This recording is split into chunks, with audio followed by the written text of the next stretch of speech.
Okay, as slides are getting shared on the webinar, I will, so just for the benefit of our participants who are joining on the Facebook Live, today's webinar is third in the series of our weekly webinar. Today's we are going to talk about reading, how to inculcate the habit of reading in children. Last week we had a webinar on schedule kya, kaise and Q, in which our experienced panel of Dr. Barkha, Sandhya, Deepti and Alaknanda shared some key points about how schedule is more important than a routine. And they also highlighted the importance of 4 Ps, that is pattern, predictability, productivity and positivity. They also highlighted the importance of social, emotional, quality and fun time with family members. And the key learning from this schedule kya, kaise, kyun, the main learning was that during the current coronavirus time, when there is lockdown and as unlockdown is happening or the unlocking of the system is happening, there are several children who are having or are showing emerging behavioral concerns. And it is often becoming a challenge for parents to handle these behavioral concerns on their own. And especially when they are working from home, as well as when they have additional responsibilities at home, especially during the lockdown period. So in this scenario, to help manage the children, they need to partner with the right people and the colleagues who were helping them manage the child before the lockdown. And especially in this time, the right people and right colleagues are the developmental pediatrician and interventional program, which in the current lockdown period has gone online. So parents who have these children and require support, they need to access these online services. And one has to remember that intervention program for the children was part of the schedule before the lockdown, and hence it has to continue in the lockdown as well as when the system opens. So coming to the today's webinar, I have muted all the participants. I'll try and unmute each and every panelist. So today we have 4 experienced members, colleagues from our New Horizon Child Development Center. First is Dr. Barkha Chawla. She is a developmental pediatrician and she is also a practicing pediatrician, and she along with Dr. Sameer Dalwai manages 500 children who have special needs across 5 centers in Mumbai. We have Ms. Padma Priya. Again, she has 11 years of mainstream teaching experience and has been associated with New Horizons for past 2 years. Ms. Deepti Kanade, one of the main pillars of New Horizons. She is a senior clinical psychologist and she has been associated with New Horizons right from its inception, more than 17 years. And she was also the clinical director before she relocated to Pune.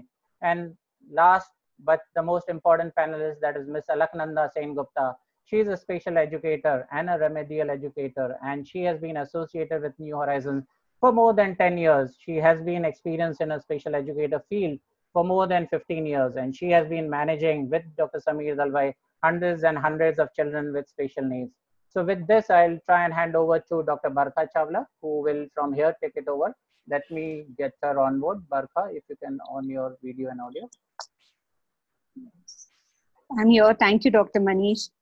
And a very good evening to all our wonderful participants. Thank you very much for joining us. We'll start with the webinar. So today's topic, the third in the series, is reading together once upon a time. When we said once upon a time, when the sentence comes, we have wonderful memories of our childhood. But for a lot of children today, reading has actually become once upon a time. So to get reading back, we've got this webinar here. Few quotes about reading. Reading is dreaming with open eyes. And it's the books that train your imagination to think big. But how do we help our children? For this, I'm first going to call my dear friend Alaknanda to tell us on how to get our children into reading, how to get them started.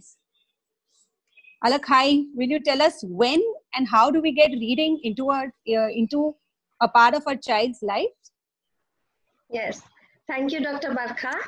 Thank you, Dr. Manish. So I will start with how we get started and when we should get started. So the first, one second. It's really never too early to start, because there is also evidence supporting the fact that if you read to your child in the womb, your child develops recognition of certain sounds that you expose the child to.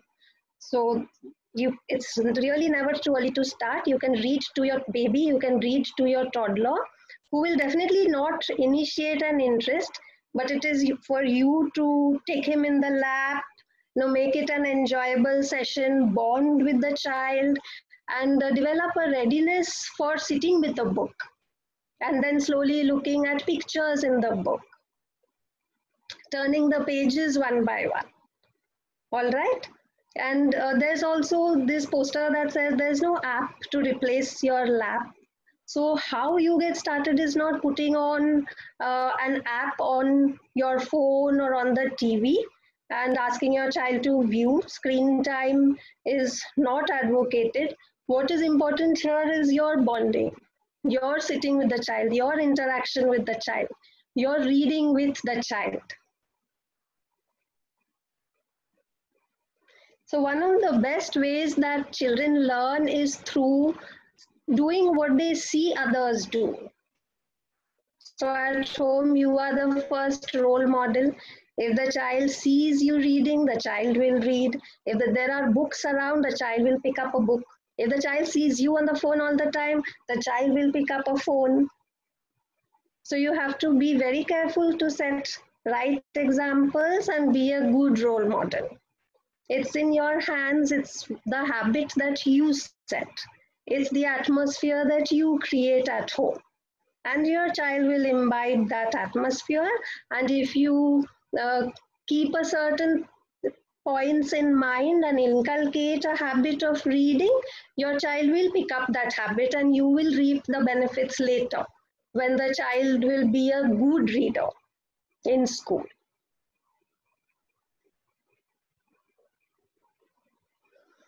So this slide, I think this picture just says it all. If you set an example of being on the phone, your child will be on the phone. That is no surprise for anyone. If your child has books, child sees you reading, the child will want to read a book.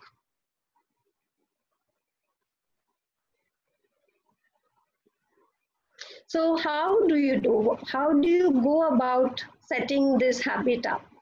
Like we had mentioned last time, there are routines and there are schedules. So a routine is a habit, a series of steps that you do. So you could build a routine where your child reads before bed or reads after school as something to look forward to. And you could schedule it in your day, that is, keep a time apart for it. The one important thing here is don't immediately start connecting reading with a school activity or an academic performance.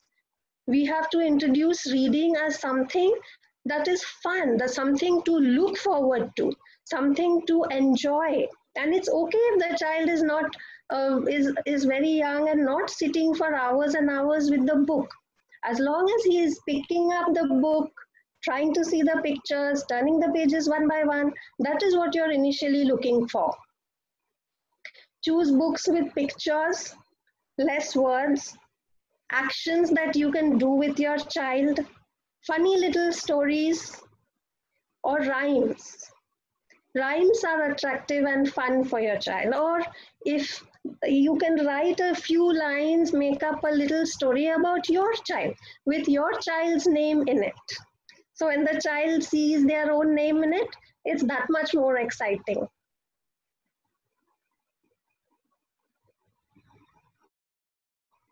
As the child grows, say grade 1, grade 2, you want to start asking simple questions about what the child has read. You want to get the child to start reading familiar words. You can read together, skip a line, ask the child to read the line. You can ask the child to draw a picture on what he's just read. It doesn't have to be a piece of art. It just has to be what he thinks was in the story. Then you can talk about the different characters. Who does your child like? Does your child want to act to be a certain person in the story? make puppets, simple puppets out of paper plates, out of ice cream sticks.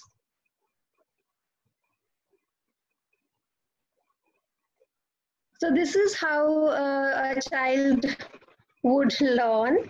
In junior KG, 2 and 3 letter words. In senior KG, 4 letter words. In grade 1, 5 to 6 letter words. I know now many times younger children are achieving these milestones. They are achieving these milestones earlier than we were expecting before, because they are being exposed to it specifically in schools and classes. But don't push your child. Don't push too much. I think we would be happy if the child just came out of the womb reading. But that's not what we need. Your child will pick up the milestones as they go along.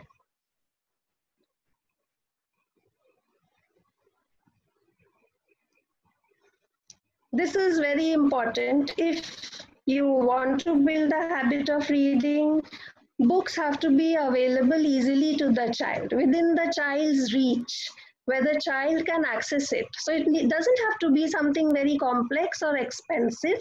Just a few well-chosen books, just kept in a box, kept on a shelf, kept on a table. These are just simple baskets and file holders, which you can see in the picture. This is a story basket. A story basket is something very exciting. It is different from a basket of books. It's one story book with the characters in the story. So you can keep it there, this book that you're reading, and your child can pick up the characters and have fun with them, speak the dialogue, say the names, and then that interest in reading will develop.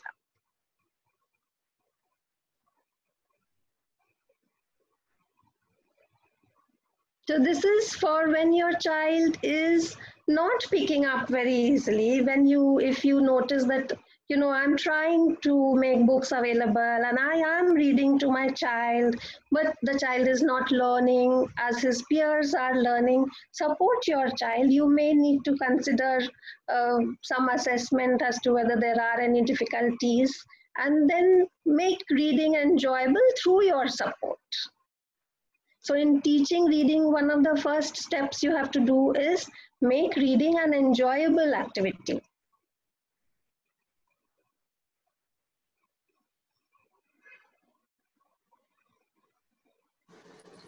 Okay, great, Alak. So you've given us real important messages like, one, be a role model for your child.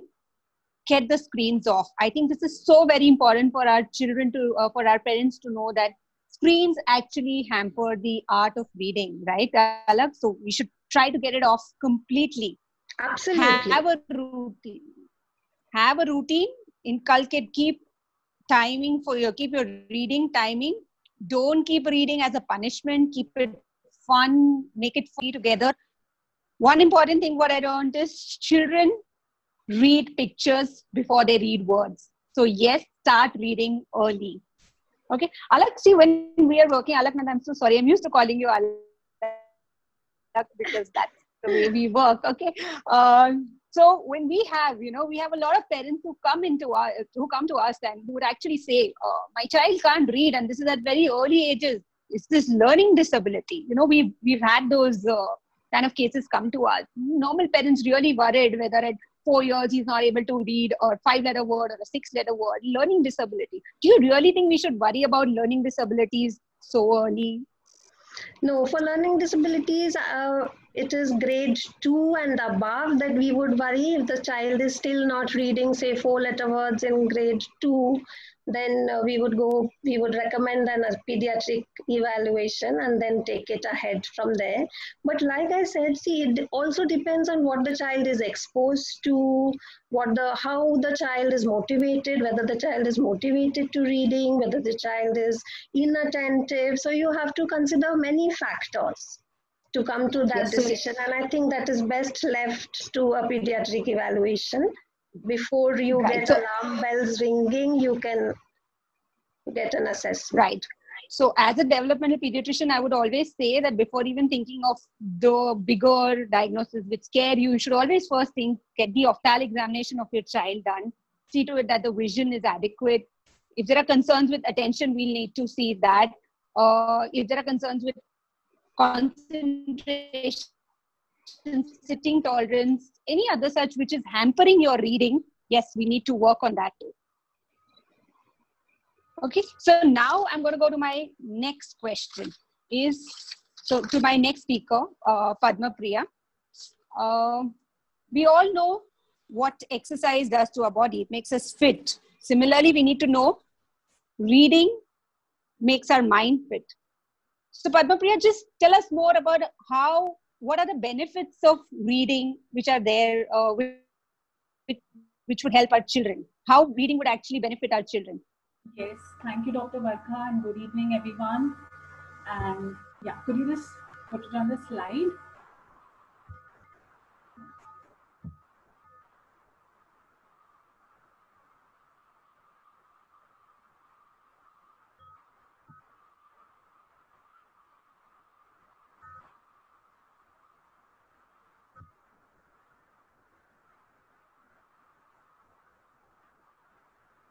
Yes, when we talk about why, what are the benefits of reading? So we saw how how we can inculcate the habit of reading and get children motivated and interested in reading. But why should we really do that? So I would really like to begin with this very nice quote by Dr. Seuss. The more that you read, the more things you will know, and the more that you learn, the places you will go. So it's really all about building a lot of knowledge, exposing children to various kinds of different kinds and genres of books, different varieties of books right from the beginning. That will help them build up a lot of knowledge, help them gain a lot of understanding about the world around them, connecting it to their real life situations, and understanding how the world works around them. So reading really has those lot of benefits. And as you said, it's like an exercise for the brain. So when I look at the next slide, I can show you that there are a multitude of benefits that reading really has. Why is reading so important? So one is it's like an exercise of your brain. So just as your body needs your exercise daily, so your brain also requires a lot of stimulation right from a very young age. So the kind of books that you expose your child to, the number of activities that you expose your child to reading, by talking, by singing a lot of rhymes, songs. So when they're really young, as toddlers and they are as infants, you need to talk to your child a lot. You need to sing a lot of rhymes, tell them a lot of stories, let them listen to a lot of words, a lot of vocabulary, which exposes them to a lot of sounds, different sounds, rhyme, rhythm, which is going to stay along. And as they mature, as their brain matures, they're going to be able to pick up a lot of different things as they grow up.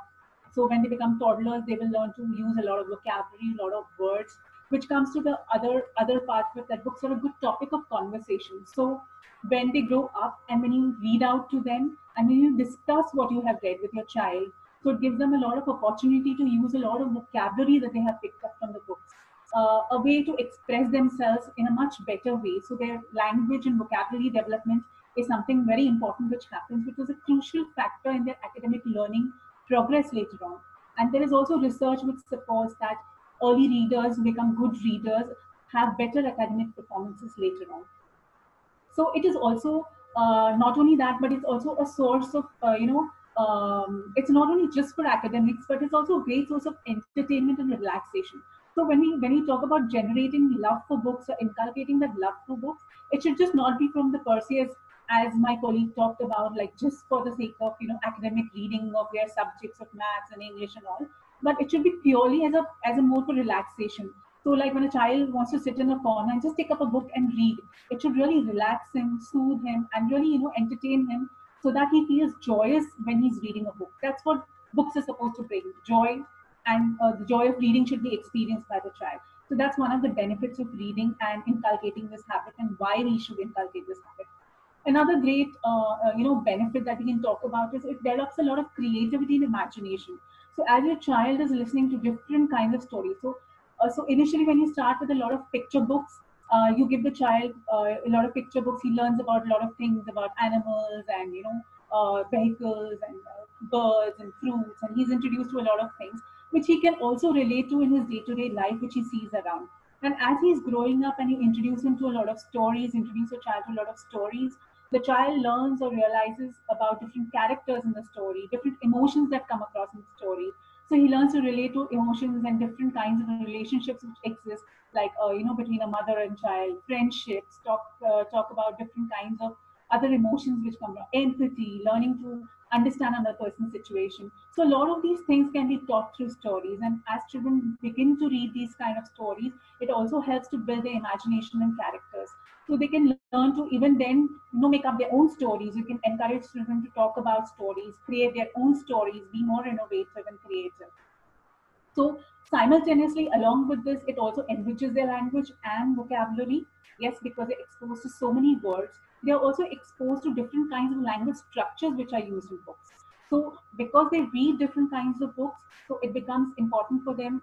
It becomes really easy for them to understand how to use different words in different ways, and this helps them to express better.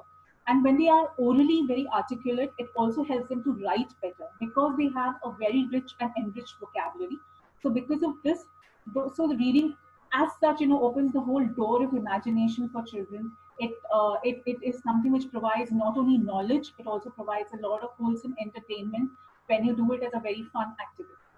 So this that we talk about here, there are a lot of books which are available all over in the market, online, in the bookstores. Different books for different ages that you can expose your child to, depending on the age of your child.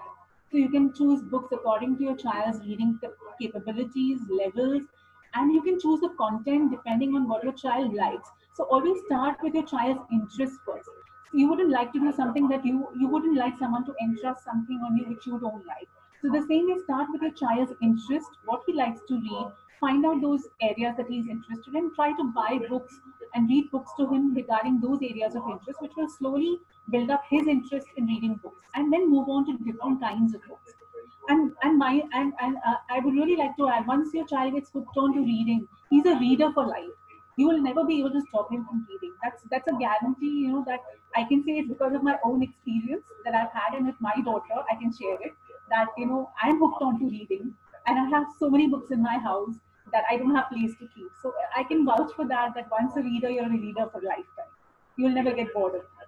So these are some of the wonderful books that you can choose in the market, which is available. Of course, and you have to be careful of what you choose. So choose very pleasant content, things which are very, pleasant to read, with good positive, endings and stories, which will have a positive impact on your child. So besides these books, we also have the next set of books, which are Dr. Seuss books. They're really fun and very joyous. Why? Because they have a lot of rhyme and rhythm to it when you read them. So it's very fun with the way he plays around with words. So these kind of books really bring out the fun element in reading the book. So you should really try reading a lot of Dr. Seuss books also initially when the child is just beginning to read.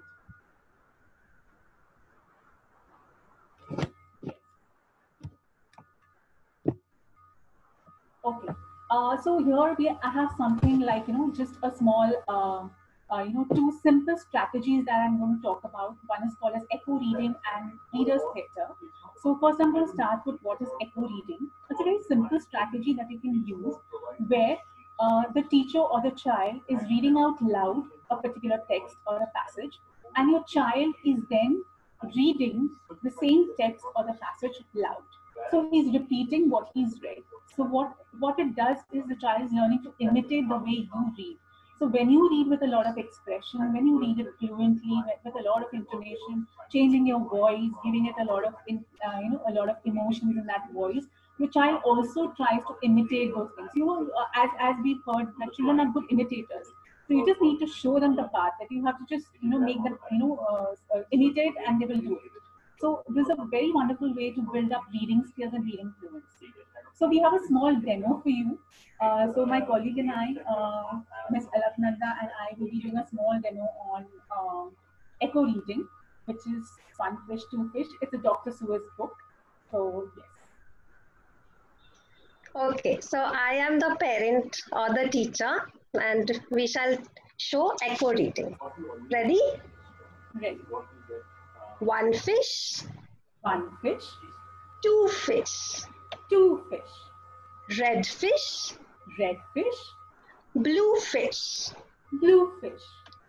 Black fish. Black fish. Blue fish. Blue fish. Old fish. Old fish. New fish. New fish. This one has a little star. a little star. Now, as per your child's level, you can either break it up into single words, two words, or read a line at a time. So like this. This one has a little car. This one has a little car. Say, what a lot of fish there are. Say, what a lot of fish there are. Now you can also, since these words and these books are in rhyme, you can let the child fill in the rhyming word. Once the child reads these books, he gets familiar with the sounds and he learns the rhyming patterns. You can let the child fill in missing words like this. Yes, some are red. Yes, some are red. And some are blue. And some are blue. Some are old. Some are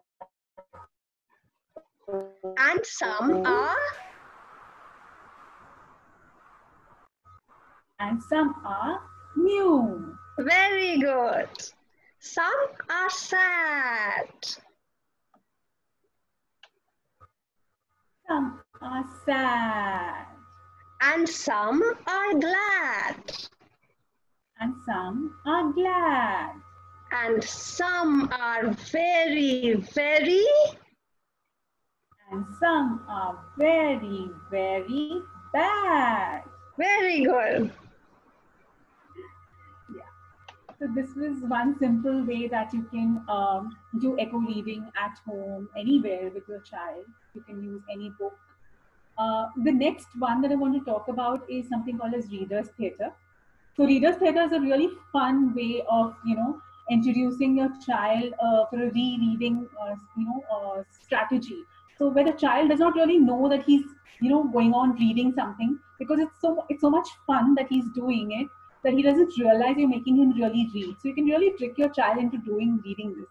So what it actually does is, you have a script in front of you where you're reading out the script, the dialogues, so you play different characters. So you choose a story which has different characters, multiple characters, and you can allow your child to choose which character he wants to play, and you can decide, and then you can have those dialogues written, and then you read out the dialogues one after the other. Here it's a very simple thing where you don't need any props, you don't need any lighting, sound. What you just need are your vocal cords and your expression that you have to bring out to the script. And that whole thing brings out the emotion of the story or the script. So that's what the whole Reader's Theatre is about. So we'll show you a small demo for the Reader's Theatre also, how it can be done.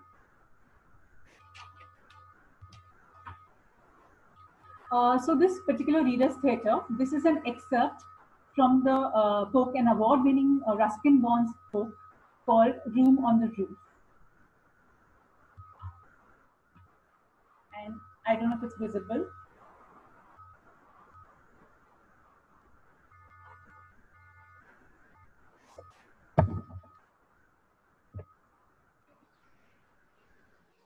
Just a little in the center. Yes, perfect. Yeah, but I think my expression of face will not be visible if I put it in the center. Okay, we read it. I think we need your expressions. I think we are just in flow with it. It's amazing. Okay, yeah, okay. So, Rusty had never slept well in his guardian's house because he had never been tired enough. Also, his imagination would disturb him, and since running away, he had slept badly because he had been cold and hungry. But in Somi's house, he felt safe and a little happy and slept. He slept the remainder of the day and through the night. At the midday meal, which consisted of curry and curd and chapatis, Rusty met Somi's mother and liked her.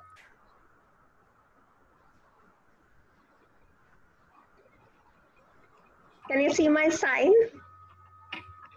Yes. Somi's Okay. mother. Mr. Rusty, you must give Somi a few lessons in spelling and arithmetic. He always comes last in class. And this is me, Somi. Oh, that's good.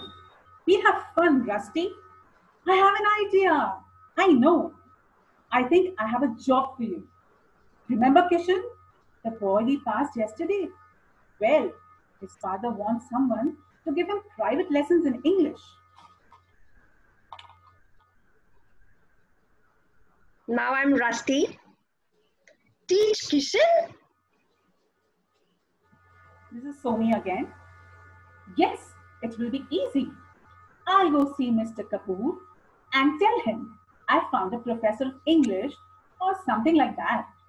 And then you can come and see him. Brother, it's a first class idea. You're going to be a teacher.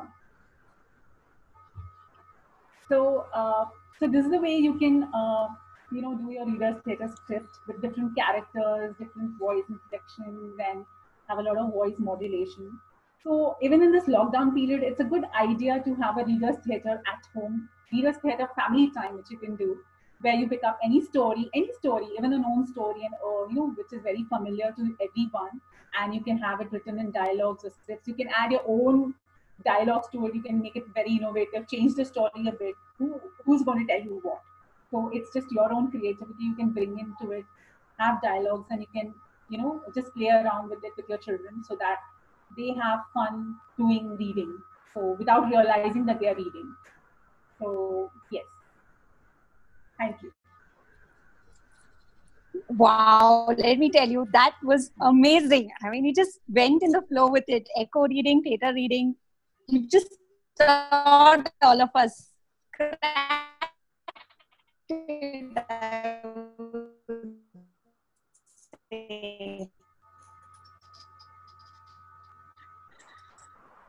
Oh, good. Get completely art. That education helps to improve our cognition, sitting tolerance, writing skills. It even builds up empathy. And believe me, this is so very important because with all the children that we've been working with, we see these improvements in them, and reading does really help. But we have few questions from the audience. One is, what books would you recommend for teens? That means 13 to 15-year-old. And what are good websites or what are good sites where we would find such books?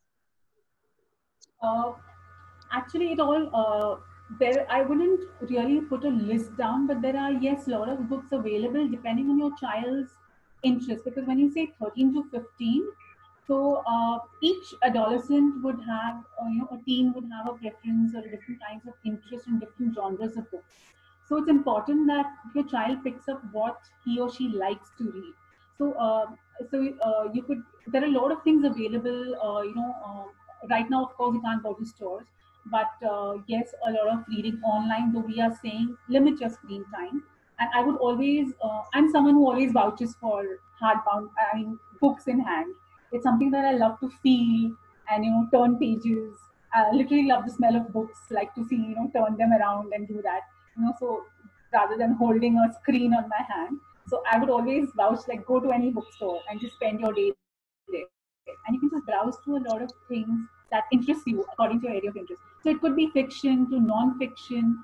I feel that one shouldn't really restrict an area or a particular area of reading. The child should be can expose himself or herself to different kinds of text and stories and genres of books to read. It could be right from mythology to learning about culture, about history, about international history, anything, because that all helps improve or broaden their own knowledge and their increases their own thought process, creativity, and style of thinking. So I think we should not really restrict too much. There are a lot of things available which can, so depending on your child's interest, you can pick it up with your child. So it's important that you include your child in this decision-making process. What you would like him to read, or check with him what he likes to read, instead of imposing, like, no, you should read only these kind of books. So it's always better to have a nice dialogue with your child and make him a part of the decision-making process. Then he'll enjoy it better. So he won't feel that you have enforced him to read a particular kind of book. Awesome. And we have one more question, which says that please suggest some good for that. Good, sorry. There's a question which says that please suggest some good books for beginners, which is a 4-year-old. But I said beginners are even much before that. So beginners is not a good idea. It's a good idea to even start with Dr. Seuss. I'll always go with that. It's fun to read. And of course, earlier than that, there are a lot of picture books which are available for toddlers and the younger ones. So with single line, with a picture and a single sentence. So the child relates that there is a relation to that picture and the line which is written. So when you read out to your child, so the child makes that connection. And then as a child gets familiar with the book, you will see that the child himself starts, filling in with 2 or 3 words, and then starts probably then, repeating the whole sentence which is there on that page. So that gradually happens. And when children are young, they particularly like to keep listening to just one story. It's their favorite. And they'll probably want you to read out the same story every night. You'll probably get bored and you will be probably frustrated. What is this? I'm saying this, I'm repeating the same story. But they really love it because they enjoy those particular moments. And they never get bored because every time they find something different when you narrate the story. And even when you narrate a story, every time it's a little different from the previous version. So it's always fun. So I can just add a little thing here. My daughter's was Capsular and the Monkey, and she bore me out this when she was a kid. So she's always tell me to narrate the story. And so it's something that you can do with your children. Awesome. Thank you. Thank you, Padma Priya, so much. We really enjoyed this. Okay, coming to the next part of our session. We all know that reading most times is actually a therapy, what we need and what our kids need. So I'm going to call upon our next speaker, Ms. Dipti Kanade Modak, to come and tell us on how actually reading helps to improve your executive functioning. Ms. Dipti, over to you for this. Thank you, Barkha. Can you share the screen and play the PPT? Thank you, Alak and Padma Priya, for that lovely presentation on Readers Theatre and Echo Reading. You can see I'm sitting in a room where I have a lot of books behind me. And I've purposely chosen this room today because this is a place which I made specially for my son when he was born. And I made it into an open shelf, and the lowest shelf has books which he can read. And they were always kept open and accessible so that he could go and pick them up whenever he wanted to read. And there is a question that I can see from a parent who says that, how do you make a hyperactive child read? Well, most children are very, very hyperactive from the time they start walking. So they never stay in one place. They start running and moving around. So the best time to involve reading probably is the bedtime routine, when they're very silent and they are almost tired and falling asleep. And that's the best time to start reading to them and inculcating a habit of reading every night. Without fail. I know it's very tiring for mothers, especially now when you are very tired and doing a lot of work. But that's the best time because when they're lying down silent, they're more receptive and they listen very well to what you're reading to them, and slowly they start reading with you. So it may not be a whole book in the beginning. It may be just a few passages to start with. But later on, you will eventually reach a stage where there will be a whole book read. But begin at a time when you know the child is the most cooperative, is the most receptive in terms of listening, or is at least sitting down in a place for 10 to 15 minutes to be able to cooperate. And the best time is when they're about to fall asleep.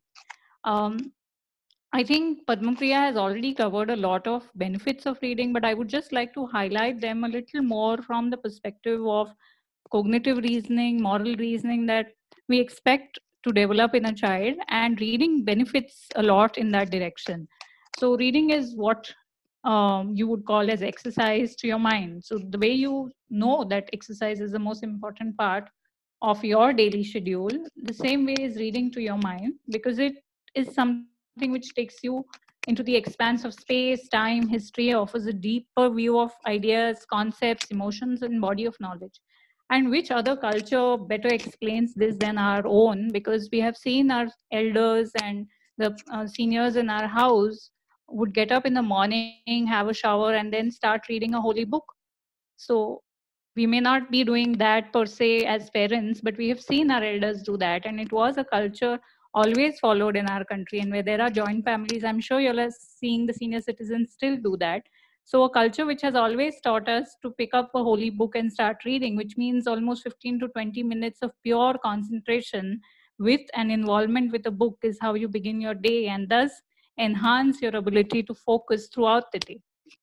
So reading is like thinking, it's like praying, it's like talking to a friend, it's like expressing your ideas, because you're almost getting involved into something which takes you into a different world. It takes you to a different experience. Can you go on to the next slide? So what does the human brain do when you're reading? Why is it so important to engage in reading, and why have we chosen this particular topic? Why does the brain need this reading? So the brain, you can imagine, is doing reading and it's like an orchestra. So there is a collaborative effort from different parts of your brain which start working together to create a symphony or a music, which is very beautiful. So when you're reading, your brain is decoding a language. Your brain is associating areas of the brain which involves memory, which involves experience. Your brain is also imagining. So when you're not watching, but you're reading, what your brain is also doing is it's creating an imaginative picture. It's creating a visual in front of its eyes. So that helps enhance your creativity. It helps enhance your imagination ability. And it's a very, very, very important skill for today's children, because they are a lot of times exposed to the screen, which does not allow them to think creatively, which does not allow them to imagine, because what they could possibly imagine is already in front of their eyes. So when you're reading, actually you're helping the child create an image in front of its eyes, which could be his own imagination of how he perceives it or how he sees it. So very, very, very important skill for the brain to be able to create an orchestra through all these skills that we have.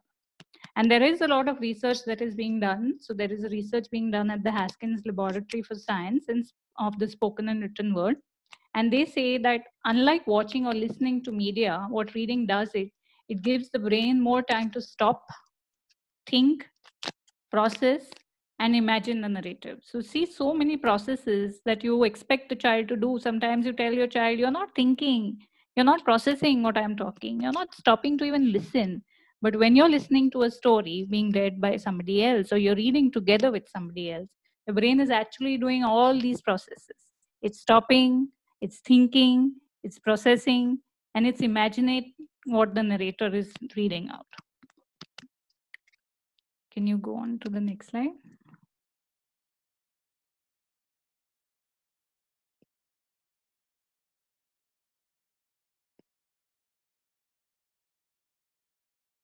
Hello.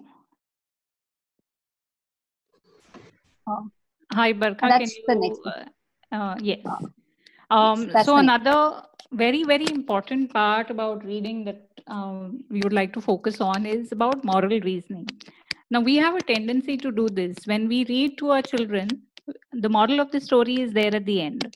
And we read out that moral very easily to them, because we expect that whatever the story says, the child should be able to understand that or pick up that value from there. But a very, very important thing or a skill that you can develop in your child through reading is, if you don't read out the moral and you ask your child who is about to speak in sentences or has started speaking in sentences, like a 3.5, 4-year-old, to think about what does he or she think is the moral of the story, or what does he or she think he has learned from the story. Now your child could come up with very different answers from what is typically given in the story as a moral, and that is his thought process, that is his perspective on the story. So very good, encourage that. The child has his own perspective, the child has his own right to think the way he likes to think, and then you could put in the value or the moral that the story is talking about. In fact, a lot of children I have seen that they start engaging in a conversation on the model that was given in the story and the perspective that they had. So what a beautiful opportunity to then pick that up and start having a discussion about what the child thinks is his take away from that story and what the book talks about, and how there could be a different opinion that the child could have. So very beautiful journey that you can embark on in moral reasoning, in the process of moral reasoning, that we can do with stories without actually reading out or narrating the moral, but giving the child an opportunity to think of what he's taking away or what he thinks is the moral of this story, and then having a discussion on that. So as human beings, we all have started becoming moral agents first, and we do moral decision making much before we start doing cognitive, emotional, and social reasoning. So a lot of times before we start even processing a lot of information, we are talking about whether this is right, whether this is wrong. We are constantly telling children, no, no, no, you don't do this, that's not appropriate, not that's not correct. So all that your child is learning in terms of appropriate behavior, in terms of being able to do fair play, right and just, and whatever values in terms of moral reasoning that he's learning, books have a lot that they can do to help you achieve that. A lot of times when you read out characters to them, when you read out historical stories to them, you read out characters from history to them, they will have their own perspective about things, and they will tell you about why this was not fair and why this was fair. So reading gives you an opportunity to build moral reasoning with children. Next slide.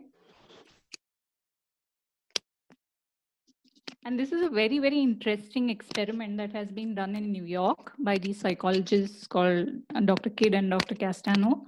And they have been providing experimental evidence that reading passages of literary fiction, so if you're reading literary fiction to them in comparison to non-fiction or other popular fiction, it enhances the ability to detect and understand other people's emotions. Now, a huge emphasis on EQ that we are talking about nowadays, that how do you develop your child's emotional quotient? How do you develop emotional intelligence? What is this whole process? It's about being able to interpret your own emotions, interpret emotions of others, and be able to navigate through this journey by regulating your emotions.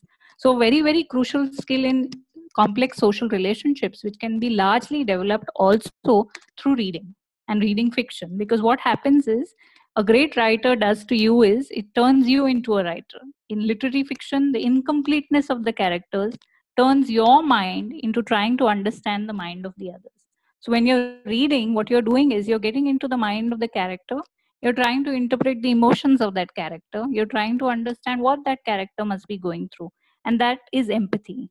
That is something that we always talk about, teaching empathy to children, that they should be able to understand what is going on in the mind of the others and be able to help that person or guide that person by feeling as if it is his own problem. So that comes through a lot of fiction reading that will help the child interpret characters and interpret how to handle relationships. Next slide.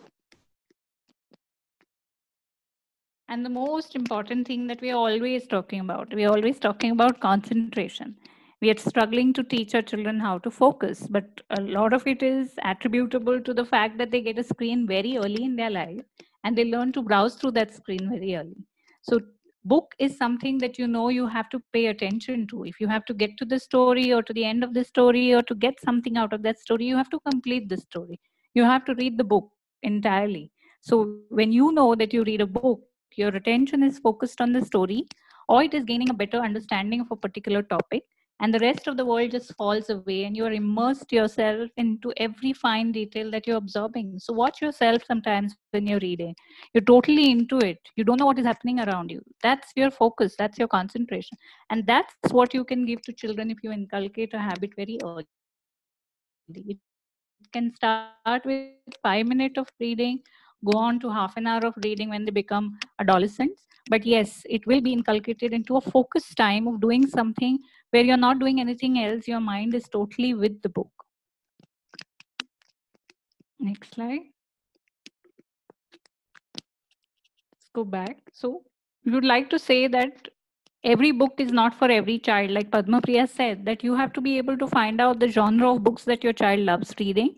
But for every child, there is a book. So you know that there is a book made for your child also. There are parents asking questions about books in other languages. Yes, there are a lot of books in other languages also. You can start with books on Panchatantra. You can start with Hitopadesha, and all those stories that we have also read, right? There are a lot of books over there also that children, where there are very interesting books made in comic style. You